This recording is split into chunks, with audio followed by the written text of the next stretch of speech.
Alhamdulillahi Rabbil Alamin. Wassalatu wassalamu ala Sayyidina Maulana Muhammadin Sayyidil Anbiya'i wal Mursalin wa Habibi Rabbil Alamin wa ala ashabil akramin wa ahli baiti tahirin wa azwajit tahirati ummahatil mu'minin wa tabi'ina lahum bi ihsanin ila yaumiddin. Amma ba'd. Rabbi yassir wa la tu'assir, Rabbi tamim bil khair.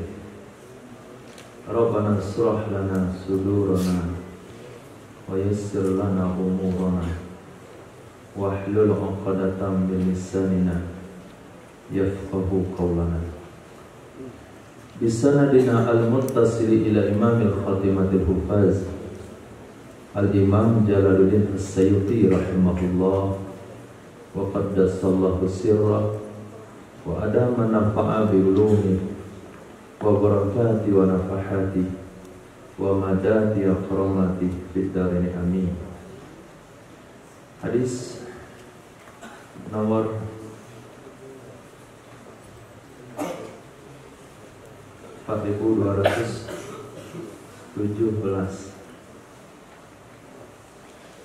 Dahurna, biarkan olehmu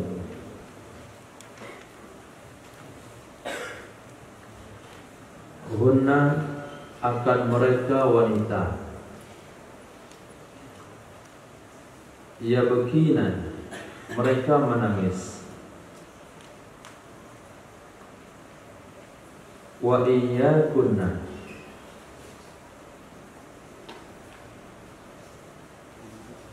dan jauhi olehmu wahai para wanita. Iyyakunna, jauhi olehmu wahai para wanita. Wa na'ikas syaitan, waw itu i'rabnya zaidah. Na'iko maknanya adalah ratapan syaitan.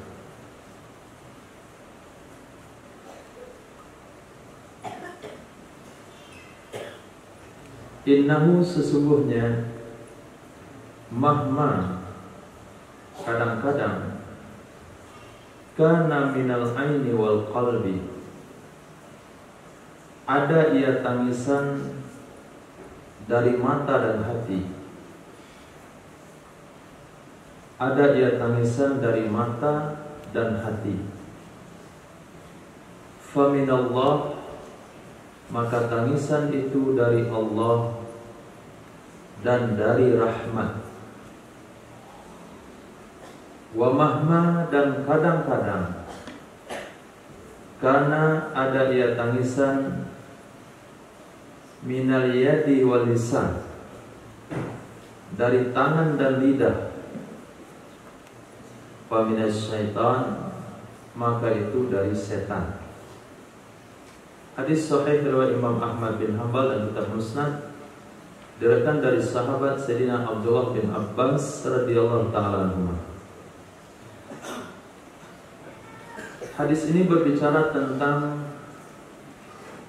tangisan wanita atas meninggalnya salah satu dari keluarganya.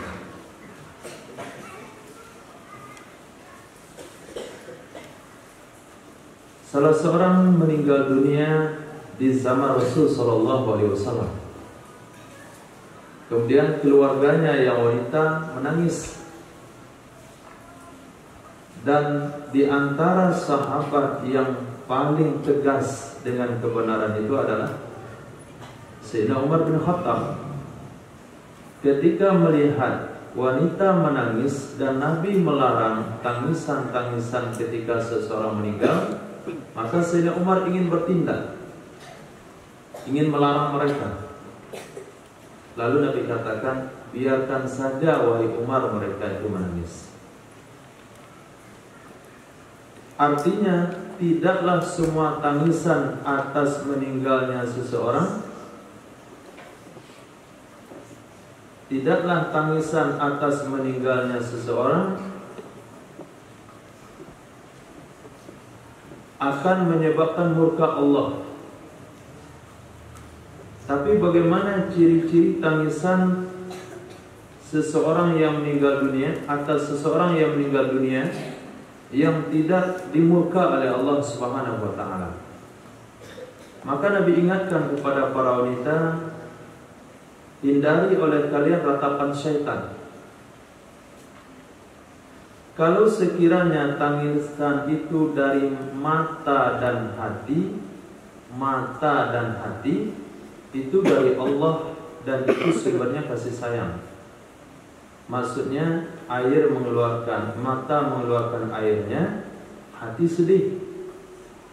Itu tidak masalah. Tapi kalau sekiranya yang bertindak itu adalah tangan dan lidah, itu yang dilarang oleh Allah. Dan itu yang dilarang oleh Nabi, itu adalah dari syaitan. Apa maksudnya tangisan dari tangan? Dia cukur rambutnya, dia robek kerah bajunya, dia tampar-tampar badannya. Kemudian dia berkata-kata, kalau dia meninggal, siapa yang menghidupi saya? Kenapa dia meninggal, enggak saya? Nah, kalau keluar daripada tangisan itu dari lidah, itu dibenci oleh Allah Subhanahu wa taala. Tapi kalau dari mata dan hati saja, lidahnya enggak ngomong, cuman mata menangis, hati sedih, itu enggak ada masalah. Hadis berikutnya Nabi SAW bersabda, hadis sahih riwayat daripada Imam Ibnu Sirin secara mursal, da'ul hasna al-akhir, tinggalkan oleh kalian wahai laki-laki.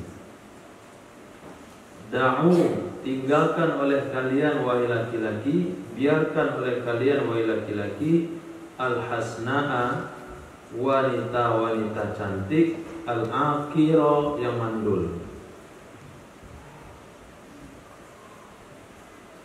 Wa tazawwaju, menikahlah kalian, as-sauda'a, dengan wanita-wanita berkulit hitam, al-waluda, yang banyak anak.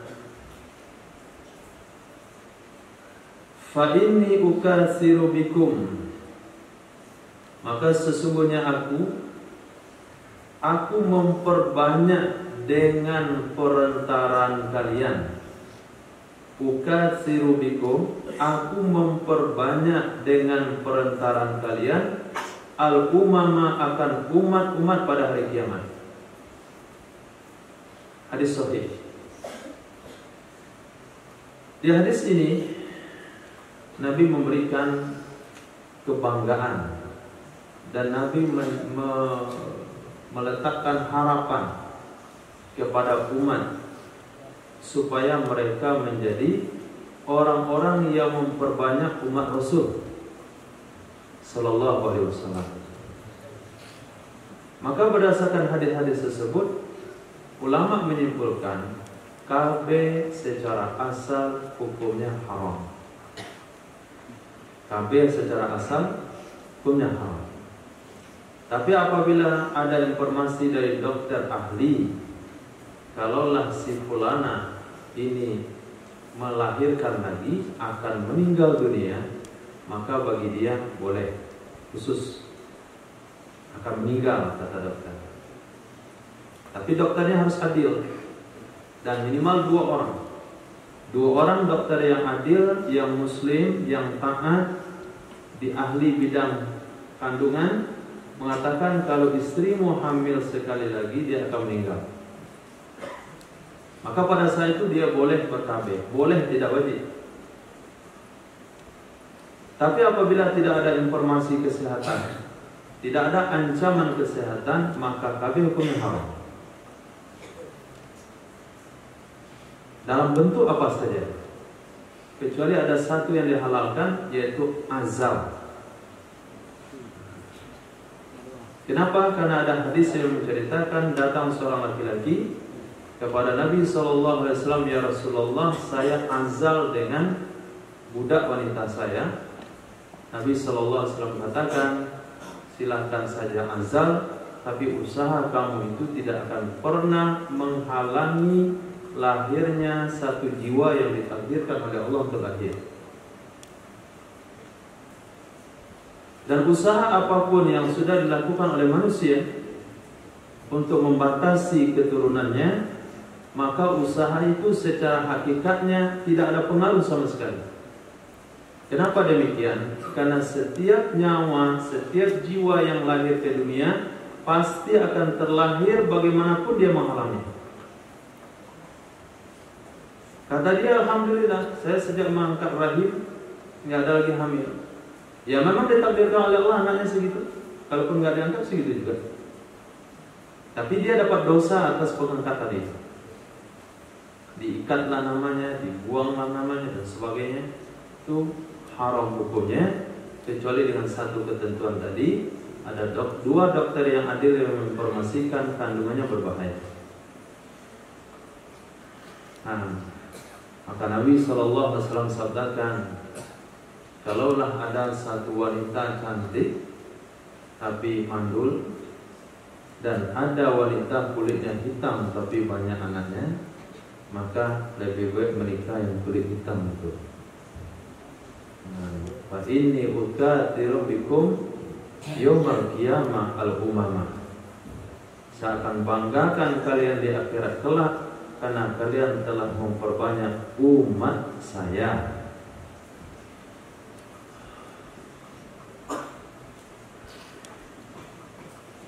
Maka setiap nabi di akhirat kelak mereka membanggakan adalah umatnya yang terbanyak. Jadi satu kebanggaan bagi setiap para nabi kalau umatnya lah yang terbanyak. Hadis berikutnya Nabi SAW bersabda,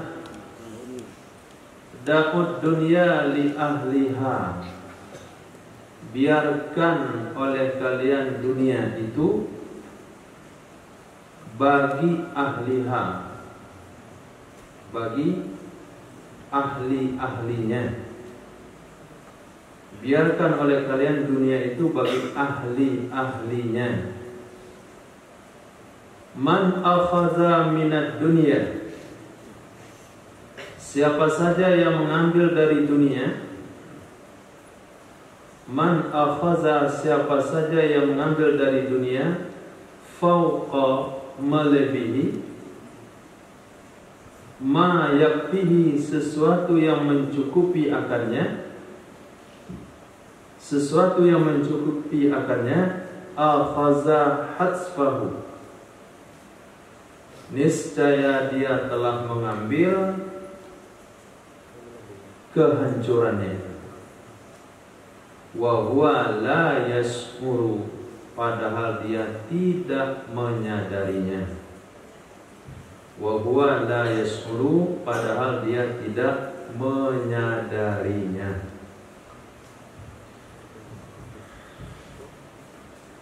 Di sini Nabi SAW sabdakan, ini hadis berbicara tentang zuhud, motivasi zuhud. Nabi katakan, biarkan saja dunia itu diurus oleh ahli-ahlinya.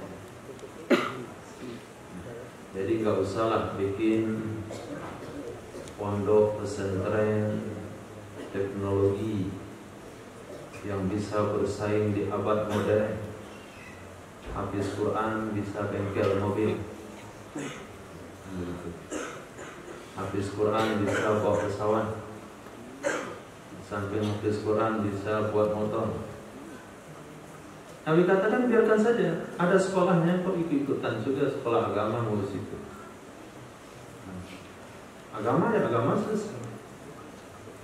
Sekolah bengkel ada, sekolah montir ada, sekolah mesin ada, elektro ada, biarkan saja. Kenapa yang menghafal Quran pengen ikut campur di urusan itu? Itu masuk Rasul. Da'ud dunia li ahliha. Biarkan saja dunia itu untuk ahli-ahlinya. Dan siapa yang mengambil dunia lebih daripada keperluannya, lebih daripada kecukupannya, dia sebetulnya telah mengambil kebinasaan diri dia sendiri. Betapa tidak? dia berikan waktu yang banyak untuk dunia, padahal dia nggak pakai semuanya. Dia berikan waktu yang banyak untuk dunia, sholat ba'diyah tinggal, sholat ba'diyah nggak sempat, zikir di lepas sholat nggak cukup, baca Quran tertinggal karena ngurus dunia lebih banyak. Sementara dia tidak pakai semuanya, hanya sekedar untuk disimpan, hanya sekedar untuk dibanggakan. Saya punya rumah sekian, kendaraan saya sekian, toko itu saya yang punya, ini saya yang punya.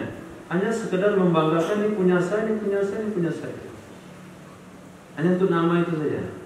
Siapa tuh punya kedai baru itu? Oh, itu Muhammad Irfan. 70 cabangnya itu. Hanya untuk nama itu saja. Akhirnya dia nggak tidur, nggak bisa tahajud, nggak bisa sholat, nggak bisa konsentrasi. Nah, pas malaikat maut datang, dia mati. Itu yang dimasukkan oleh Rasul Sallallahu Alaihi Wasallam.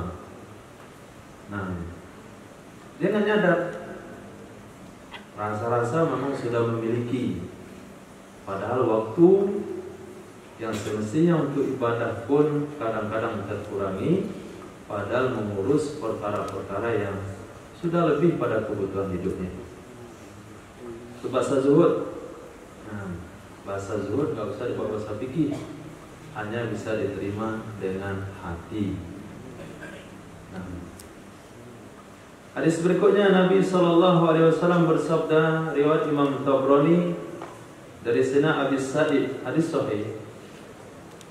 Rasul Shallallahu Alaihi Wasallam bersabda, da'un nas, biarkan saja oleh kalian akan manusia. Biarkan saja oleh kalian akan manusia, yusibu ba'duhum min ba'din. Yusibu, mendapatkan oleh sebahagian mereka dari sebahagian yang lain.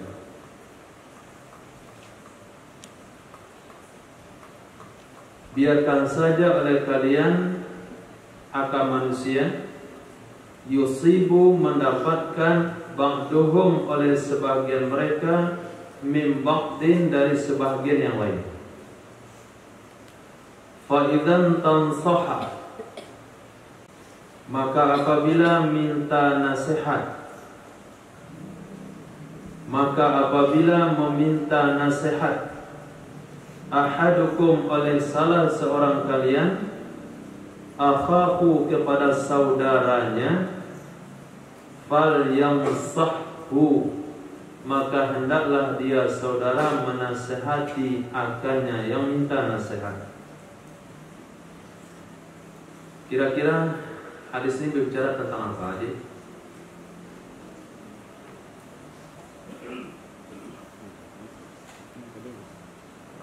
Berbicara tentang masalah Rinaldi.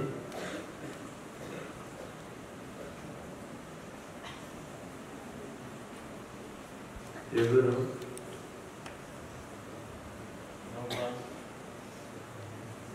Masalah apa yang dibicarakan? Nah, ini bab muamalat. Bab muamalat, ketika orang dari desa membawa barang dagangannya ke pasar, sehingga kalau dari petani yang membawa barang dagangan ke pasar, lalu orang pasar beli langsung ke petani, harganya lebih mahal, lebih murah. Lebih murah. Ketika minta tambah, dapat tambah. Nah, sebagian orang melihat peluang itu, gak bisa dibiarkan, rusak harga pasaran kamu ini. Akhirnya dia stop. Petani kalau masuk pasar lewat dia dulu. Dia akan bagi kepada pedagang-pedagang. Gak boleh petani langsung jual barangnya di pasar. Maka Nabi katakan biarkan saja. Biarkan saja sebahagian mereka manusia mendapatkan keuntungan sebahagian dari saudaranya yang lain. Mungkin dia dapat harga lebih murah, dapat tambah lebih banyak, dapat barang lebih segar, dapat barang lebih sempurna, karena langsung membeli kepada petaninya, langsung membeli kepada peternak, itu jangan ikut campur. Jangan sampai ada usaha-usaha menghalang-halangi rezeki dan kemudahan-kemudahan hidup orang lain. Itu yang Nabi katakan. Maka dalam hadis yang lain dikutuk oleh Rasul sallallahu alaihi wasallam yang disebut dengan al-hadir yabi'u lil badi. Orang kota menjual untuk orang desa. Nanti kesini aja diantar, biar saya stop, biar saya bantu. Nggak boleh. Atau disebut dengan talaqi rukban, bertemunya dua pengendara. Misalnya agen-agen di pasar datang dia ke perbatasan situ. Petani sayur dari Solo jalan di jalan. Pak, daripada bawa sini biar saya beli aja semua. Ke pasar murah pasaran. Jadi petani itu nggak dapat informasi, dijual situ balik. Kemudian seenak dia menggunakan harga di pasaran. Itu dilarang oleh Rasulullah SAW. Jadi tidak ada usaha-usaha untuk menghalangi kemudahan yang didapatkan oleh orang lain daripada sebagian saudaranya. Biarkan saja berjalan sesuai dengan kondisinya. Nah, berdasarkan hadis ini juga sebagian ulama menyimpulkan tidak boleh bagi pemerintah mematok harga tertentu. Tidak boleh mematok harga. Dan hal ini mungkin terjadi di zaman Presiden Soeharto. Itu setiap harga dari patok dan diinformasikan setiap malam setelah dunia dalam berita. Nah, itu pernah lihat di TV? Kenapa? Itu lihat dari rahim soalnya. Kenapa? TV nggak ada dalam rahim. Nah, sebagian ulama mengatakan boleh untuk menstabilkan harga supaya tidak menyusahkan masyarakat. Pendapat ketiga mengatakan tidak boleh kalau kebutuhan pokok. Tapi kalau kebutuhan yang sifatnya bukan makanan itu boleh-boleh saja. Jadi satu hadis ini melahirkan tiga pendapat ulama. Apa hukumnya pemerintah menetapkan harga-harga barang pokok? Sebagian mengatakan boleh untuk menstabilkan harga selama tidak merugikan pembeli dan penjual. Yang kedua mengatakan tidak boleh mutlak. Seperti hadis ini, biarkan saja ada. Tak ada diurus-urus berapa harga barang, terserah dia kesepakatan antara pedagang dengan pembeli. Pendapat ketiga mengatakan kalau kebutuhan pokok tidak boleh, tapi kalau kebutuhan perumahan, pembangunan dan sebagainya hukumnya boleh.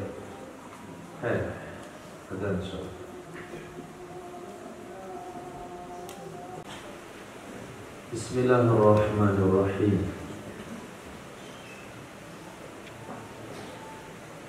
Hadis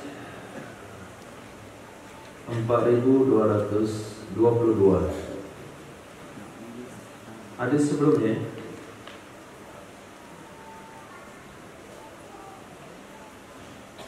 bagian ujung Nabi katakan apabila salah seorang minta nasihat maka nasihatilah. Sehingga dalam hal ini Nabi juga memberikan ancaman. Man su'ila an ilmin fakatamahu uljima bilijami minan nari yawmal qiyamah. Siapa saja yang ditanya tentang suatu perkara yang dia ketahui lalu dia tidak mau memberitahukannya, maka dia akan dikekang dengan kekang api neraka pada hari kiamat.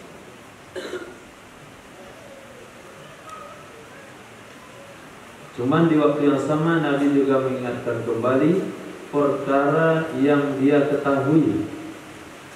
Maka kalau perkara yang tidak diketahui tidak boleh berbicara. Sehingga Nabi pesankan ajrukum alal fatwa ajrukum alan nar. Yang paling berani di antara kalian memberikan fatwa, dialah yang paling berani masuk neraka. Jadi ada dua sisi yang mesti kita pertimbangkan. Pertama, Kalau betul-betul tahu baru dikasih tahu. Kalau nggak tahu jangan sembarang jawab. Nabi bersabda, la adri nisful ilmi. Mengakui ketidaktahuan itu separuh daripada pengetahuan. Minimal dia tahu, dia nyadar, dia nggak tahu.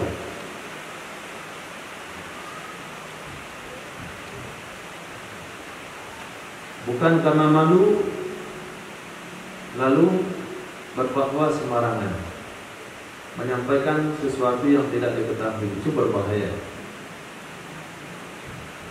Bahkan bagi seseorang yang menyandang gelar kiai atau ulama untuk melakukan perkara yang makruh pun di khalayak orang ramai, itu mesti waspada supaya tidak dicontoh oleh umat, lalu umat menganggap ini sunnah, padahal nggak sunnah, padahal makruh.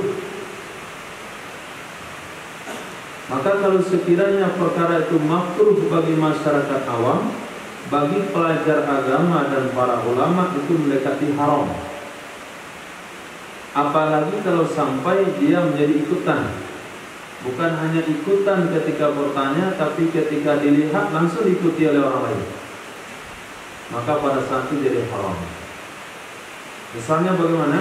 Dia pakai sorban, ekornya panjang 2 sampai ke pinggang. Dia ulama ikutan, maka berpenampilan yang berbeda dengan sunnah bagi yang lain makruh. Kenapa bagi yang lain makruh? Nggak ada yang ikut.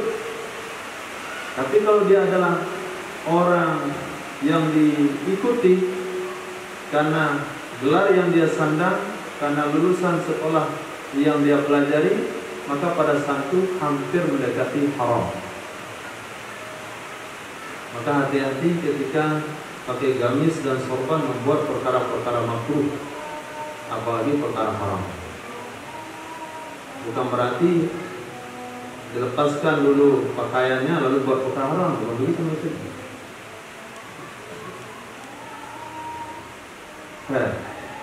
Hadis berikutnya, Nabi SAW bersabda, da'uli ashabi, biarkan oleh kalian karena aku, karena menghargai aku, karena menghormati aku, karena memuliakan aku, biarkan oleh kalian ashabi, sahabat-sahabatku. Biarkan oleh kalian karena aku akan sahabat-sahabatku. Apa maksudnya? Kalau terjadi kita mendengar kisah sahabat, kita membaca hadis Nabi, hadis itu mengkritik tentang sahabat, sejarah itu bercerita tentang perang Siffin misalnya, tentang perang Jamal, persengketaan sahabat satu sama lain, keterlibatan Sayyidina Muhammad bin Abi Bakar di dalam awal-awal pengepungan Sayyidina Utsman bin Affan, itu jangan ikut campur. Kemudian Sayyidina Husain sudah dinasihati oleh sahabat-sahabat gua di Makkah, enggak usah pergi ke Kufah, tinggal saja bersama kami. Tapi Sayyidina Husain tetap juga ke Kufah. Akhirnya dikhianati oleh masyarakat Kufah. Nah, cerita-cerita seperti ini jangan kita mengotori lidah mengatakan, oh berambisi juga kayaknya jadi pemimpin. Apalagi baca hadis Sayyidina Ma'iz yang terlibat dalam perzinahan dan dirajam sampai mati. Kemudian satu wanita sahabiah terlibat dengan zina, lalu setelah mengaku di hadapan Nabi mau dibersihkan dengan rajam. Lalu Nabi katakan, pulanglah kamu besarkan anakmu, lahirkan, baru balik ke sini. Dan sahabat itu dirajam oleh Rasul SAW. Kita baca hadis-hadis seperti itu, jangan pernah berpandangan sinis, berbicara merendahkan siapa saja dari sahabat Rasul SAW, termasuk sahabat yang kencing di masjid. Seorang Arabi yang datang dan kencing di masjid, kita baca hadisnya, lalu kita berkomentar, dasar nggak tahu adab. Itu bahaya. Maka jangan sekali-kali berbicara memandang sinis apa saja yang terjadi antara sahabat dan sahabat. Sehingga ketika Imam Syafi'i rahimahullah ta'ala ditanya bagaimana pendapat Tuan tentang perang Siffin, perangnya Sayyidina Ali dan perang Sayyidina Muawiyah bin Abi Sufyan, apa jawaban si Imam Syafi'i rahimahullah? Alhamdulillah, Allah telah selamatkan pedang kita dari darah mereka. Maka kita juga harus berusaha menyelamatkan lidah kita dari berbicara, berkomentar tentang mereka. Jadi jangan pernah berkomentar negatif tentang sahabat Nabi. Itu masuk. Biarkan oleh kalian apapun kesalahan mereka, apapun yang terjadi sesama mereka, biarkan, jangan dikomentari. Demi menghargai saya, demi menghormati saya. Kenapa demikian? Di akhir hadisnya, fawalladzi nafsi biyadi, demi zat yang jiwaku ada di tangannya, demi zat yang jiwaku ada di tangannya, yaitu demi Allah, lau anfaqtum, jikalau kalian infakkan, jikalau kalian sumbangkan, mithla Uhudin, sebesar gunung Uhud, zahaba berupa emas, ma balaltum, niscaya kalian tidak akan sampai a'malahum, ke amal-amal mereka. Kalian tidak akan pernah sampai mengejar amal-amal mereka, walaupun berinfak sebesar gunung Uhud emas. Sekarang sebesar apa emas yang pernah kita infakkan? Sebesar tergigi pun belum. Yang tak sebesar gunung Uhud, sebesar tergigi udah belum. Kalau sebesar gunung Uhud sekalipun, itu belum bisa menyangi amalan sahabat. Maka dalam hadis yang lain Nabi SAW bersabda, maafkan olehmu orang-orang yang punya kedudukan, maafkan olehmu orang-orang yang memiliki pengorbanan yang lebih. Karena setiap manusia pasti memiliki kekurangan. Maka ulama tasawuf Al-Imam Abdullah ibni Alawi Al-Haddad dalam kitab beliau juga mengingatkan, wa iyyakum zallatal alim, hindari oleh kalian ketergelinciran orang alim. Ya, setiap orang alim itu ada ketergelincirannya, ada sisi kekurangannya. Pertama, hindari, jangan dibicarakan. Yang kedua, jangan jadi ikutan. Ini lihat banyak para masyayikh, di kampung orang saya, para kiai di bagian daerah Madura misalnya, kiai fulan, itu kiai besar tuh nggak berjenggot, itu kiai besar itu merokok. Nah, bolehlah kita ikuti merokok kan? Kiai yang merokok itu disebut dengan zallatal alim. Pertama, jangan diikuti, yang kedua jangan dibicarakan. Kenapa? Karena pengorbanan yang mereka buat dari sisi yang lain mungkin tidak seimbang dengan amal yang kita lakukan. Nah, begitu juga sahabat. Kok bisanya sahabat terlibat zina? Mereka dijadikan oleh Allah Subhanahu wa taala sebagai contoh bagaimana umat menyelesaikan kasus dosa. Sehingga setiap dosa besar Allah pilih satu sahabat sebagai korbannya. Yang wanita satu, laki-laki satu, yang kasus mencuri satu, kasus suka mabuk satu, terlibat abas satu semuanya. Gunanya untuk apa? Gunanya sebagai contoh, beginilah penerapan hukum kalau sekiranya terlibat.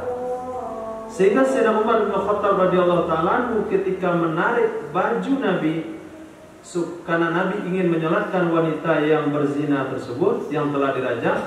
Atusalli ala zaniyah, wahai Rasul, apakah engkau akan menyolati wanita yang berzina ini? Nabi sallallahu alaihi wasallam sabdakan, wahai Umar, lau qusimat taubatu ala ahli Madinah lawasi'athu. Kalau sekiranya taubat wanita ini dibagi-bagikan kepada pendosa kota Madinah, cukup buat mereka semuanya. Jadi itu sebabnya jangan berkomentar negatif dengan sahabat Nabi.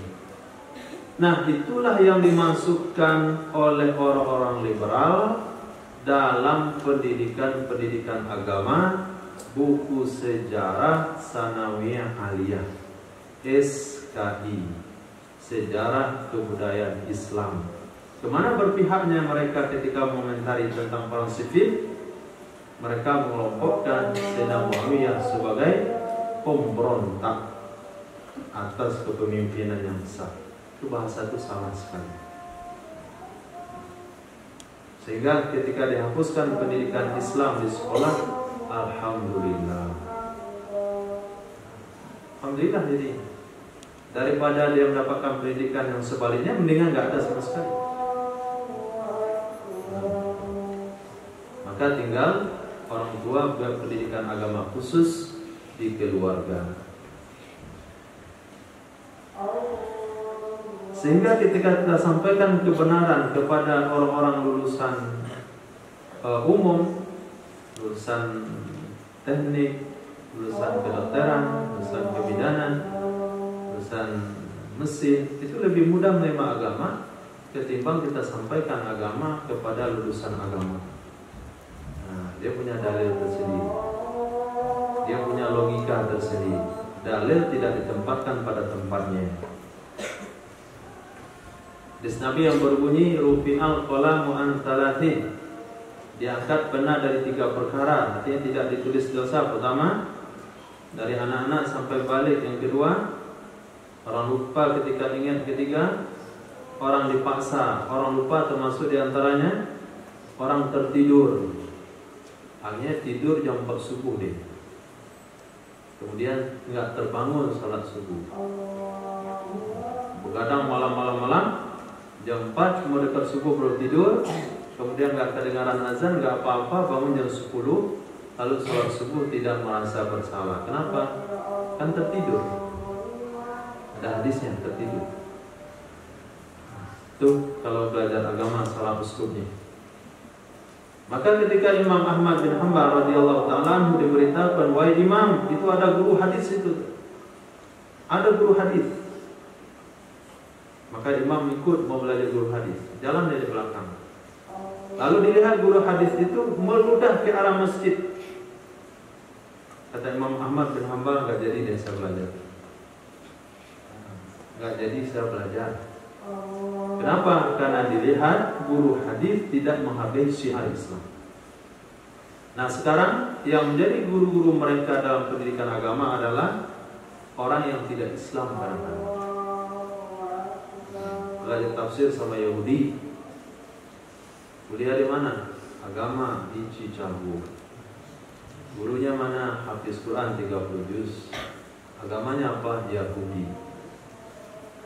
Nah, pulang ke Indonesia, pengembangan aliran liberal, sekuler. Seluruh ajaran Islam itu sebagian yang relevan, sebagian nggak relevan.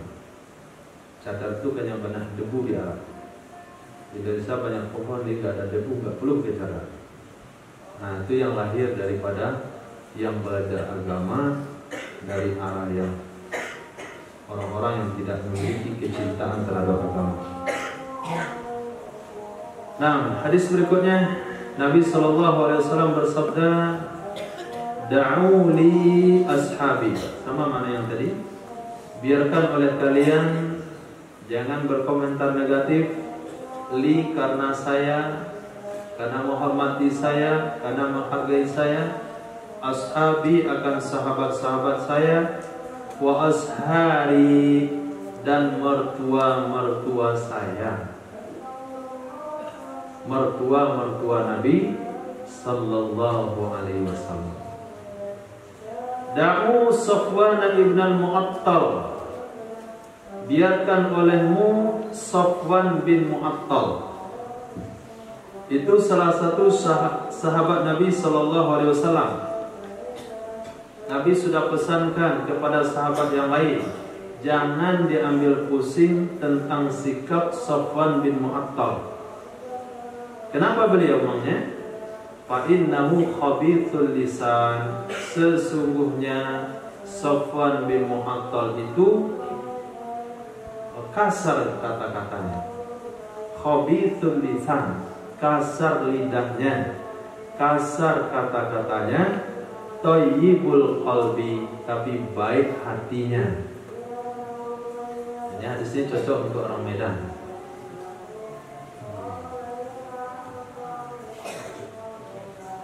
Maka jangan diambil pikir, jangan langsung ambil kesimpulan. Ini kasar sekali orang ini, gimana ini? Kau mau makan? Kan? Oh, tersinggung perasaannya, nggak jadi dia makan. Nabi katakan damu, biarkan saja. Nah, sahabat Nabi dibikin satu orang oleh Allah sebagai contoh untuk menyelesaikan nanti mungkin ada suku, ada bangsa, tutur katanya nggak cocok dengan suku dan bangsa yang lain. Maka jangan dilihat kata-kata dia, lihat hati dia. Thayyibul qalbi. Safwan bin Mu'attal itu hanya lidahnya aja yang kasar, hatinya baik. Mungkin dalam pergaulan kita juga bertemu orang-orang seperti itu. Ketika kita sudah mengetahui tabiat dia, gaya bahasanya kasar, tapi hatinya sebetulnya baik, biarkan saja. Nah, di antara sahabat namanya Safwan bin Mu'attal.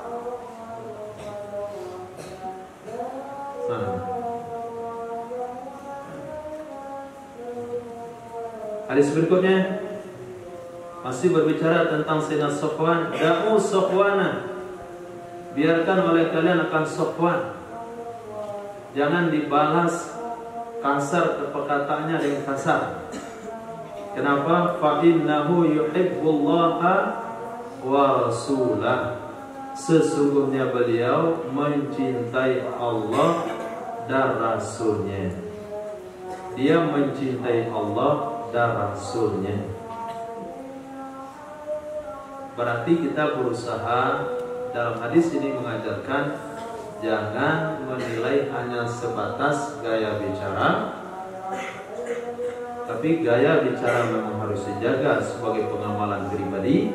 Tapi untuk orang lain jangan menilai daripada gaya bicara, tapi lihat mahabbahnya kemana, cenderungnya kemana, agamanya bagaimana.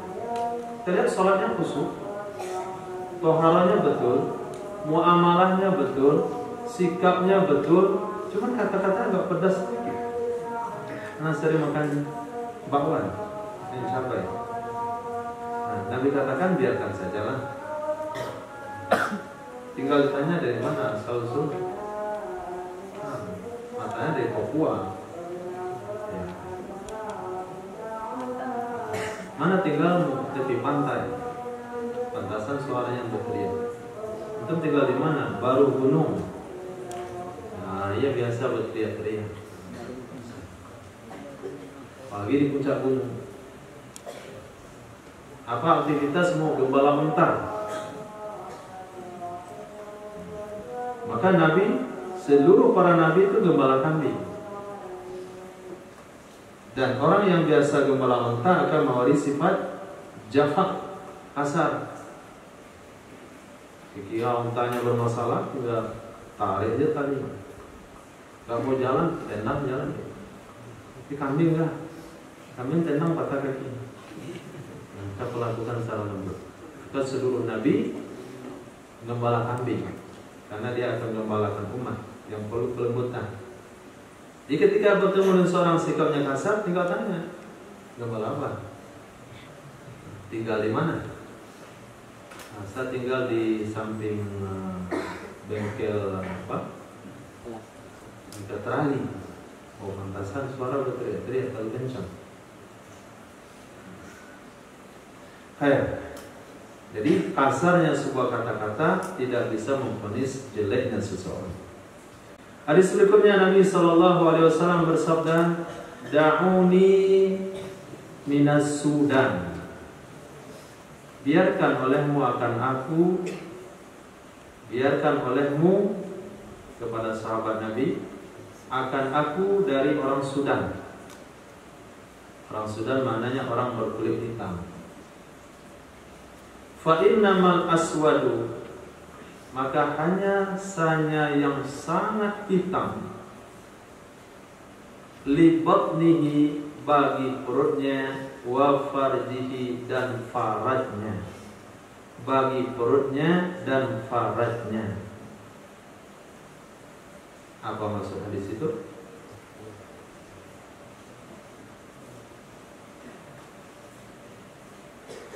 Orang Sudan itu jangan dianggap rendah karena kulitnya hitam.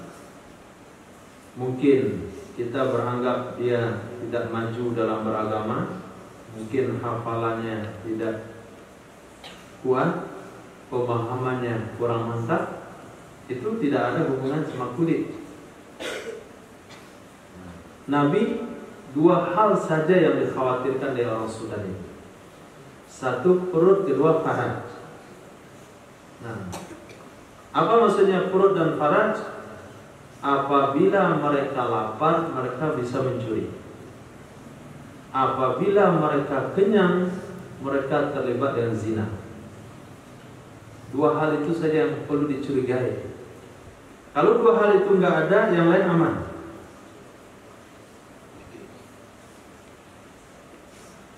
Maka jangan pandang, oh dia hitam, gak boleh jadi imam. Antum gak lulus tes. Apa? Boleh hitam. Kita gak bisa ngapal itu. Nabi sabdakan, da'uni minas Sudan. Jangan dianggap rendah, jangan dianggap remeh. Hanya dua kekurangan orang Sudan. Kalau dari dua kekurangan itu kita perhatikan mereka bebas, berarti mereka orang-orang pilihan atau maju dalam beberapa hal. Tapi kalau dua hal itu dia terlibat, baru kita menghindar, baru kita menjauh. Hitam itu tidak menular. Yang menular itu mengantuk. Nah, itu bisa menular. Malas menular, tapi hitam tidak. Kenapa pindah dulu Abu Bakar? Nah, malas ada orang hitam.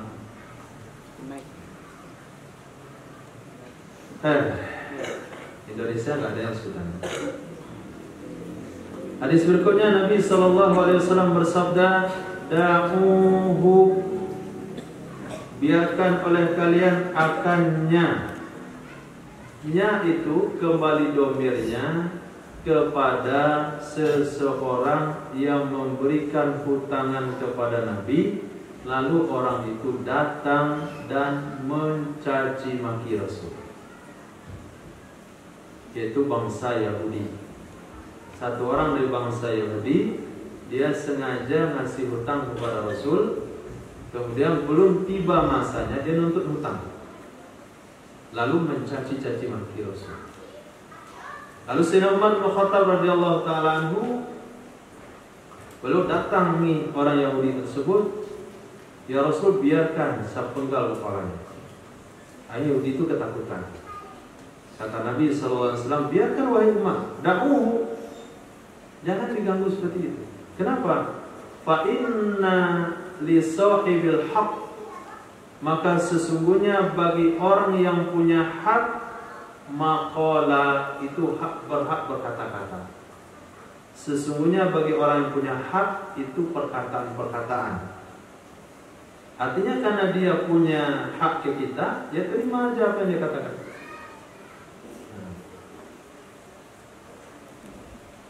Akhirnya Nabi katakan pada Sayyidina Umar, wahai Umar, seharusnya yang kamu lakukan adalah suruh saya membayar hutang saya, suruh dia menagih secara baik. Itu seharusnya yang kamu lakukan, bukan mengancam dia. Maka kata Nabi SAW, wahai Umar, tolong kamu bayarkan hutang saya kepada dia dan tambah sedikit, karena kamu sudah buat takut dia.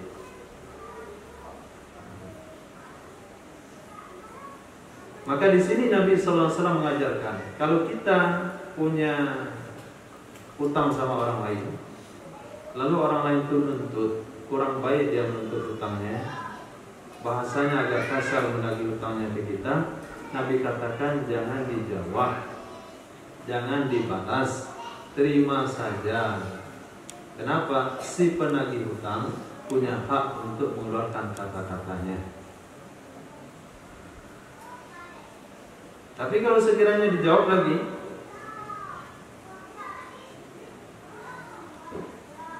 dia akan berkata lebih banyak lagi. Antum tambah jawab lagi, dia banyak lagi.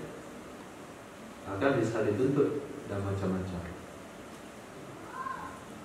Maka Nabi mengajarkan di sini, Rasul saja ketika dituntut, yang menuntutnya bukan Muslim, Yahudi.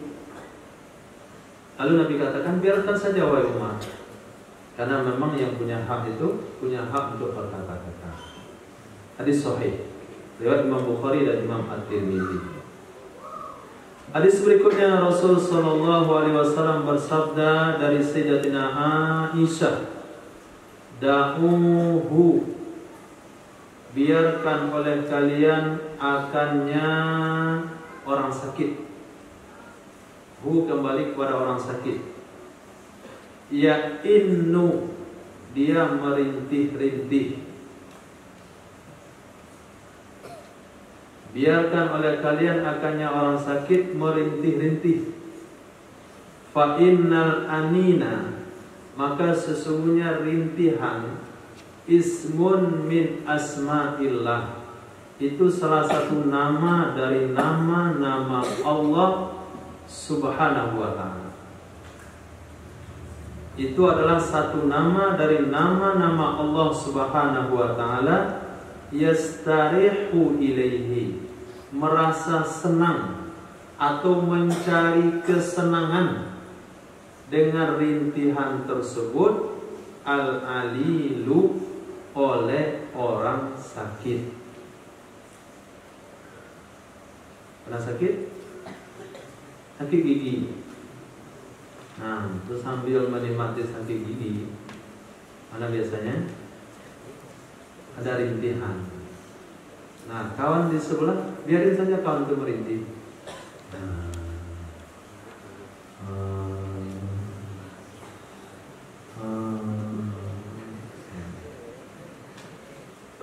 Kamu ganggu orang tidur sini. Nabi bilang biarkan saja dia, karena itu nama Allah. Nama Allah yang dia mencari kesenangan di situ. Bagi orang tua. Dan orang-orang yang merintih ketika sakit bukan mengeluh. Rintih sama mengeluh beda. Mengeluh itu ada tutur katanya, ada yang diucapkan. Itu mengeluh.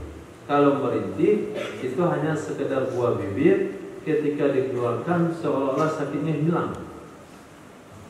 Keluar. Merintih lagi, ringan sakit.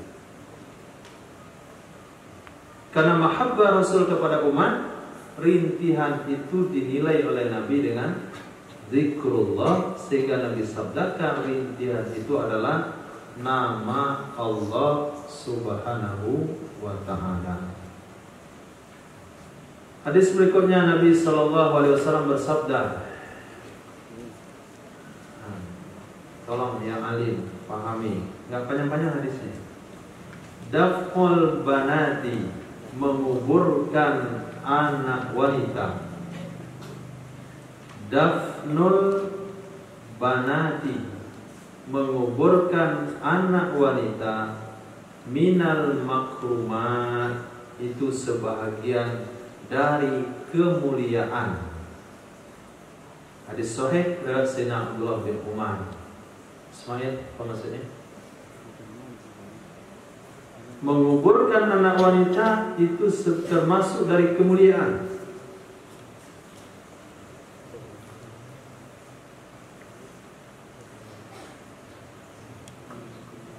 Maksud apa maksudnya?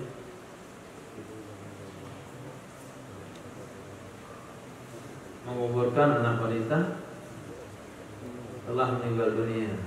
Dafnu itu menguburkan, maksudnya adalah meninggal. Itu terjadi majas mursal. Majas mursal, zikrul musabbab badalus sabab, menyebutkan sabab pengganti musabbab. Disebut menguburkan. Apa penyebab menguburkan itu? Meninggal. Nah, meninggalnya anak wanita itu bahagian dari kemuliaan yang diberikan oleh Allah Subhanahu wa taala kepada orang tuanya. Kepada orang tuanya. Bukan dafnul banat ini kelakuan jahiliyah. Berarti menguburkan anak wanita, salah satu akhlak orang jahiliyah adalah menguburkan anak wanita yang hidup-hidup. Itu membunuh maknanya. Itu termasuk kemuliaan yang diberikan oleh Allah Subhanahu wa taala. Sesat jadi. Maka dafnul banat di sini, meninggalnya anak wanita itu bagian dari kemuliaan.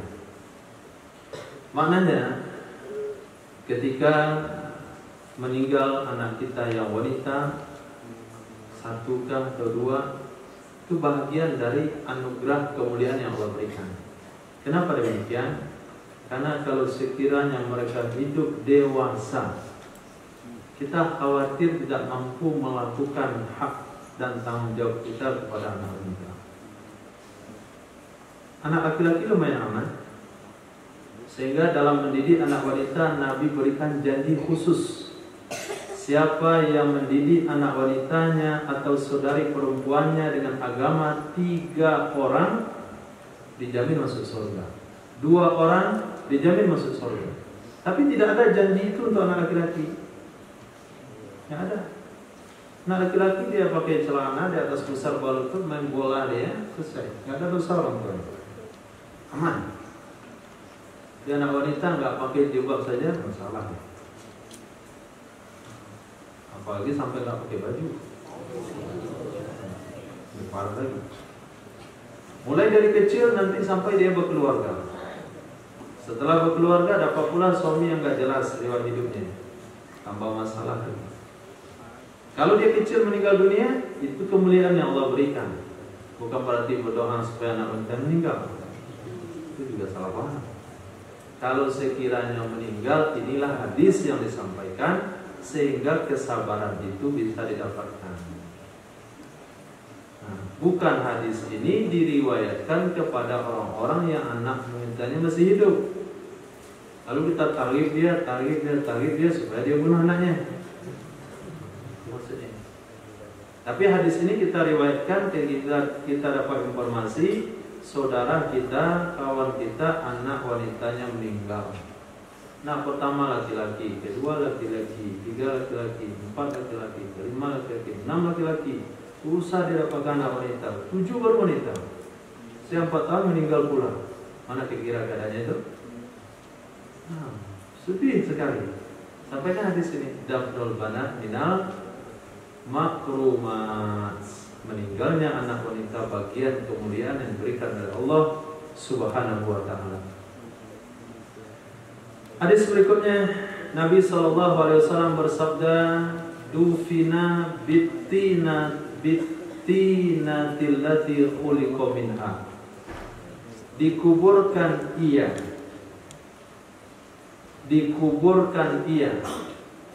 Ia itu kembali kepada seorang sahabat Nabi yang datang dari Habasyah sampai di kota Madinah, beberapa hari di kota Madinah meninggal dunia, lalu dikuburkan di kota Madinah.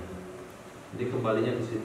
Dikuburkan ia, satu sahabat Nabi, bitina, dengan tanah, allati khuliqa minha, yang diciptakan ia darinya tanah. Yang diciptakan ia darinya tanah. Maknanya seseorang dikuburkan di tanah di mana asal penciptaannya. Nabi Adam alaihissalam diciptakan oleh Allah Subhanahu wa taala dari tanah, seluruh lapisan ya, seluruh kawasan yang ada di dunia ini, dari tanah merah, tanah hitam, tanah ini, tanah itu, di seluruh daerah itu diambil satu genggam, dan dikumpulkan di suatu tempat, diaduk oleh Allah SWT dengan air surga, seperti hadis yang diceritakan dalam Sunan Ibnu Majah. Kemudian baru dibentuk oleh Allah setinggi 35 meter, tinggi Nabi Adam alaihissalam, 35 meter. Nah, setiap manusia itu akan tercipta dari lapisan tanah yang mana? Dari bagian Nabi Adam. Yang putih mungkin dari tanah itu, tanah batu kapus itu. Nah, yang hitam dari tanah humus mungkin, yang coklat dari tanah liat, macam-macam. Kemudian di hadis ini dilengkapi, seseorang akan dikuburkan di tanah mana dia diciptakan. Mudah-mudahan kita diciptakan di tanah bahagia.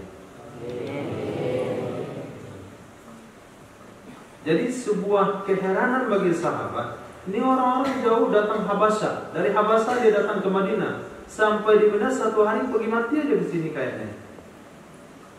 Pergi mati aja di sini. Kata Nabi SAW, kuburkan dia di sini. Kenapa? Karena seseorang akan dikebumikan dari tanah mana dia diciptakan.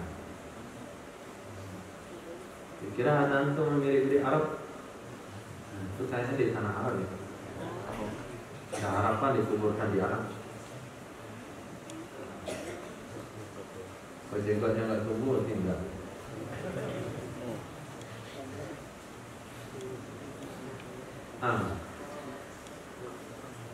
Allah. Hadis berikutnya Nabi SAW bersabda, dalilul khair kafa'il.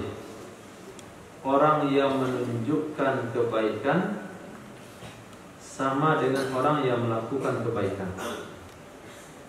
Orang yang menunjukkan sebuah kebaikan itu sama dengan yang melakukan kebaikan.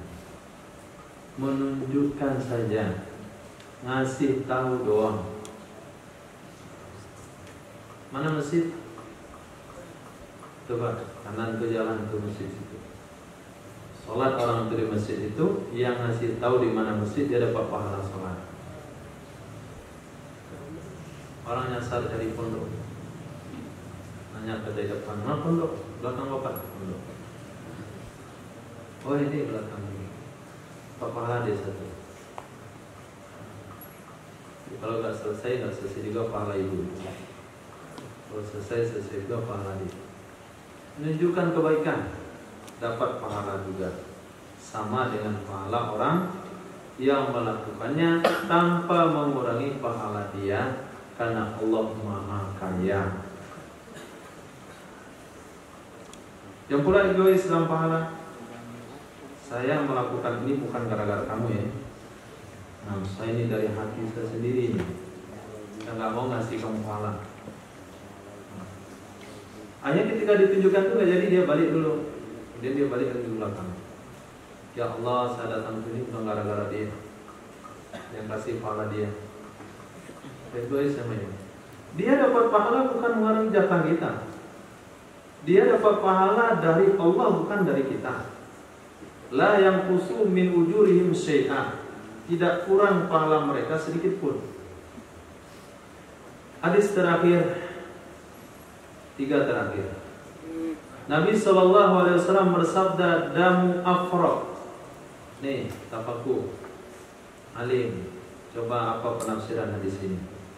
Damu afra, darah dari yang berbulu tanah liat, darah dari yang berbulu tanah liat, azka, lebih suci, lebih bersih, dalam artian lebih disukai, indallahi, di sisi Allah, min dami saudawaini, dari darah 2 yang berbulu hitam. Dari darah 2 yang berbulu hitam. Apa maksudnya itu adik?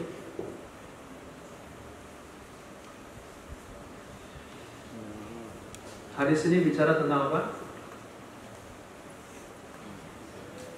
Abu Bakar, Ihsan, itu mana?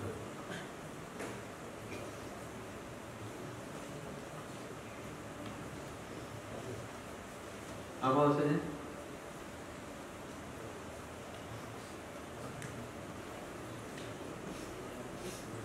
Makhluk,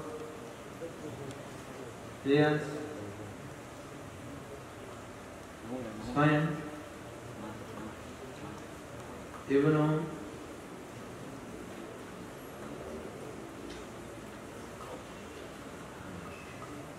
darah dari yang berwarna tanah liat lagi Allah sukai di sisi Allah dari darah dua yang berbulu hitam. Maksudnya apa? Besok apa maksudnya? Hadis berbicara tentang korban. Nah, berbicara tentang korban. Berkorban kambing yang bulunya tanah liat itu lebih baik daripada 2 ekor kambing berbulu hitam coklat. Jadi kalau korban pilih kambing warna coklat, itu lebih baik di sisi Allah dari 2 ekor kambing berbulu hitam. Hadis berikutnya Nabi SAW bersabda, hadisnya sama, damu afra, darah dari berbulu coklat, darah dari yang berbulu coklat itu lebih Allah sukai min saudawaini, dari 2 yang berbulu hitam. Damu Ammar walahmu, darah Sayyidina Ammar bin Yasir. Damu Ammar, darah Sayyidina Ammar bin Yasir. Walahmuhu, dan dagingnya haramun ala nar, haram atas neraka. Antakulahu, bahwa neraka memakannya. Au tamassahu, atau neraka menyentuhnya. Ini fadilah tentang Sayyidina Ammar bin Yasir. Ini Nabi sampaikan menutup atau memperbaiki prasangka umat kepada Sayyidina Ammar bin Yasir. Sayyidina Yasir ayah beliau syahid dalam penyiksaan. Sayyidatina Umayyah, Sayyidatina Sumayyah ibu beliau syahid dalam penyiksaan. Sayyidina Ammar bin Yasir enggak tahan dengan penyiksaan. Akhirnya beliau mengungkapkan kata-kata kufur. Maka dengan kejadian tersebut, jangan sampai sahabat yang lain, umat akhir zaman berpandangan rendah kepada Sayyidina Ammar bin Yasir. Lalu Nabi sabdakan, Ammar darahnya, dagingnya haram dimakan oleh api neraka dan haram disentuh oleh api neraka. Duru, berpalinglah kalian, berjalanlah kalian ma'a kitabillah, bersama Al-Quran, haitsu dara, kemana saja Al-Quran itu berpaling, kemana saja Al-Quran itu berputar. Maksud hadis ini adalah kita diperintahkan oleh Nabi SAW untuk mengikut arahan Al-Quran 100%. Quran katakan berhenti, kita berhenti. Quran katakan naik, kita naik. Quran katakan pindah, kita pindah. Quran katakan jangan, kita jangan. Pokoknya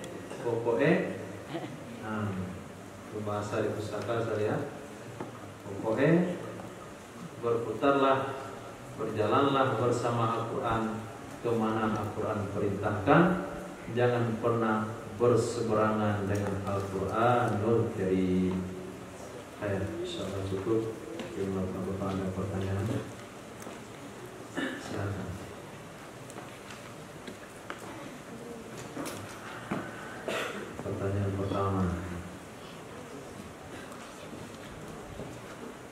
Mohon penjelasan mengenai pemakaian cincin bagi laki-laki sesuai dengan sunnah-sunnah Nabi Sallallahu Alaihi Wasallam. Apa-apa saja bentuk cincin yang diperbolehkan dan yang dilarang, dan bagaimana jika cincin yang dipakai tersebut mengandung unsur emas dalam kadar sedikit. Jazakumullah khair. Pertama, sunnah memakai cincin. Nabi Sallallahu Alaihi Wasallam memakai cincin terbuat dari bahan perak. Jadi bingkainya dari perak. Itu satu. Yang kedua, mata cincinnya disunahkan dari batu akik. Mata cincin dari akik. Kemudian akik yang Nabi pakai adalah akik Yaman. Mungkin kita bisa cari informasi mana yang disebut dengan akik Yaman. Yang keempat, Nabi Shallallahu Alaihi Wasallam memakai cincin di kelingking, jari kelingking, baik kanan maupun kiri, kanan atau kiri. Kemudian aturan memakai cincin tidak boleh lebih dari satu, karena Nabi tidak pernah memakai cincin lebih dari satu. Berikutnya, disunahkan bagian mata cincin itu ke telapak kanan, masukkan ke dalam. Jadi tidak ada orang lain, ini aja. Nggak ada hiasan sama sekali. Kemudian ketika dia menanjau orang lain pun nggak ada pengaruh cincin. Coba sempat keluar matanya. Nah, ini masalah. Di kelingking, bahan bingkainya perak, mata cincinnya dari Yaman, akik Yaman, bukan dari Yaman tapi akik Yaman. Kemudian dimasukkan ke dalam, kemudian dikelingking, kemudian satu biji. Itu beberapa hadis diriwayatkan tentang hal itu. Semuanya ada dalilnya. Kemudian bentuk cincin yang diperbolehkan, yang dilarang. Ya, bentuknya nggak ada bentuk sebetulnya. Bentuk cincin Rasulullah Shallallahu Alaihi Wasallam yaitu bertuliskan Muhammadur Rasulullah. Muhammadur Rasulullah. Allahnya di atas, Rasulnya di tengah, Muhammadnya di bawah. Jadi kalau baca Muhammadur Rasulullah, Nabi menghargai, menempatkan nama Allah di atas, kemudian Rasul di tengah, nama beliau di bawah. Yang gunanya adalah untuk menstempel surat. Karena Nabi mau mengirim surat ke Raja Persia, ke daerah Romawi, diberitahukan oleh sahabat raja-raja Ajam itu tidak terima surat kecuali pakai stempel. Berdasarkan asbabul hadis inilah, maka ulama Hanafiyah mengatakan tidak sunnah pakai cincin kecuali untuk stempel. Karena cincin Nabi pakai gara-gara tuntutan stempel. Kita umat kan nggak ada stempel, dan stempelnya bukan cincin. Itu apa pakai cincin? Jadi ulama Hanafi nggak ada pakai cincin, mazhab Hanafi. Tapi mazhab Imam Syafi'i rahimahullah dan kitab-kitab fikih dikatakan sunnah memakai cincin bahannya dari perak, dan makruh memakai cincin dari bahan besi. Kenapa demikian? Karena Nabi SAW pernah melihat satu sahabat memakai cincin dari besi, lalu Nabi katakan, kenapa saya mencium perhiasan ahli neraka dari kalian? Ketika hadis itu disampaikan, kenapa ulama tidak katakan haram? Karena ada hadis lagi yang lain. Ketika salah seorang wanita menawarkan diri di hadapan Nabi, ya Rasul, saya hibahkan diri saya untuk Tuhan. 3 kali Nabi tidak berikan tanggapan. Lalu berdiri satu orang sahabat yang tidak punya baju, hanya punya sarung saja. Berdiri dikatakan, ya Rasul, kalau engkau tidak punya keperluan untuk menikah, ikatkan saja saya dan dia. Nabi katakan, apa mahar kamu? Ini sarung saya ini saya bagi 2. Sarung dibagi 2. Nabi katakan nggak bisa dipakai itu dibagi dua. Lalu Nabi katakan utlubil walau khataman min hadid, carilah walaupun sebingkai cincin dari besi. Berarti dari hadis itu boleh pakai cincin besi. Di hadis yang dilarang pakai cincin dari besi. Ketemu hadis dilarang dan bolehkan, akhirnya ulama simpulkan makruh. Dan memakai cincin dari emas walaupun sedikit, yang mereka bilang suwaso, itu kuningan dicampur emas, kadarnya dikit sekali, itu sepakat ulama hukumnya haram. Nah, jadi pakai cincin dari suwaso hukumnya haram. Apakah orang yang bekerja di bank konvensional gajinya haram? Ini pertanyaannya.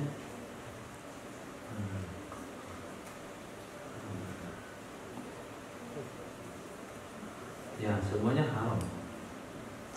Jadinya sekretaris, admin servis, satpam, tukang tulis, tukang nota, tukang apa saja di situ, semuanya haram. Itu tanpa diragukan lagi. Tapi nggak boleh dipertanyakan, karena semua orang tahu. Apa hukumnya kalau kita bertamu di rumahnya, makan minum di rumah yang bekerja di bank konvensional tersebut? Nah, kalau kita bertamu di rumahnya dan kita tahu dia punya usaha yang lain, maka kita boleh makan di rumahnya. Yang kedua, kita tidak wajib bertanya atas hidangan yang dihidangkan ke kita. Itu tidak wajib. Ma ghaba anka fala tas'al. Sesuatu yang tidak tahu, yang tidak kamu ketahui, jangan tanya. Maaf Pak ya, ini teh dibeli uang mana ya? Uang kedai itu atau uang pink? Nggak boleh bertanya. Mau bapak engkau pelatas am. Tapi kalau kita tahu itu semua sumbernya haram, nggak ada yang halal, maka ulama katakan tidak boleh mengambil apapun dari orang tersebut. Kalau kita tahu semua harta yang dimiliki dari sumber yang haram, kita tidak boleh mengambil apapun.